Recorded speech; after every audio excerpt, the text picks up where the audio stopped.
কারো দিনদারি যদি হালকা হয় তার বিপদও হালকা হয়।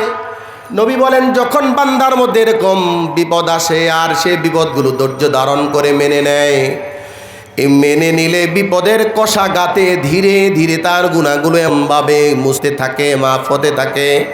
আল্লাহর নবী বলেন ওই বান্দা দুনিয়ার জমিনে হাঁটে, তার ইমানে এবং তার আমলনামায় কোনো গুনাহ থাকে না।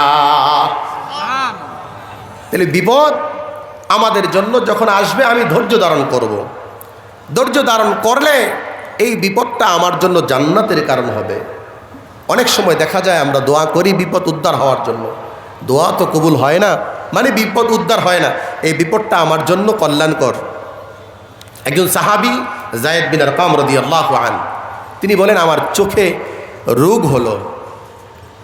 নবী আমাকে দেখতে আসলেন, আয়েশা বলতেছে এই যায়েদ, এই চোখের রোগটা যদি তোমার চোখে থেকে যায় তুমি কি করবে বলো?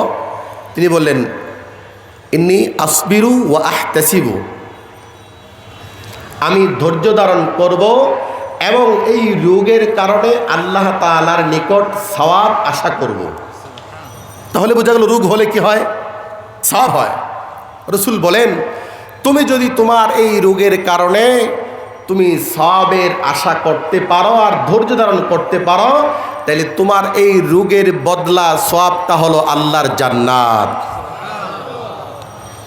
এই জন্য আল্লাহর নবী সাহাবীদেরকে বারবার এই কথাটার তালকিন দিতেন যে দুনিয়ার সুখ নয় জান্নাতের সুখ চাই। হযরত আবু সুফিয়ান কিতাবের মধ্যে লেখে, হযরত আবু সুফিয়ান রাদিয়াল্লাহু আনহু এক যুদ্ধের ময়দানে কাফেরের আঘাতে হযরত আবু সুফিয়ানের একটা চক্ষু বের হয়ে গেল। আল্লাহর নবীর কাছে আবু সুফিয়ান আসলেন। আবু সুফিয়ান আগে থেকে একটা ঘটনা জানতেন, একজন সাহাবীর এরকম যুদ্ধের ময়দানে চোখ একটা বের হয়ে গিয়েছিল। আল্লাহর নবীর কাছে সাহাবী আসলেন, ইয়া রাসূলুল্লাহ আমার চোখটা বের হয়ে গেছে। আল্লাহর নবী তার চক্ষুটা ধরে তার চোখের জায়গায় লাগিয়ে দিলেন। সাহাবী বলেন রাসূল যখন লাগিয়ে দিয়ে একটু থুতু লাগিয়ে দিলেন, সাথে সাথে চক্ষুটা বার হয়ে গেল। সেই ঘটনা জানিয়ে হযরত আবু সুফিয়ান তিনিও আসলেন। আসিয়া বলেন ইয়া রাসূলুল্লাহ আমার এই চোখটা বের হয়ে গেছে, একটু লাগিয়ে দেন। নবীজি বলেন আবু সুফিয়ান এই চোখটা লাগাইবা না জান্নাতের চোখ নিবা? আবু সুফিয়ান বলেন ইয়া রাসূলুল্লাহ জান্নাতের চোখ চাই। এবার আর নবীজি বলেন যদি জান্নাতের চোখ চাও তুমি এই চোখটা ফেলে দাও।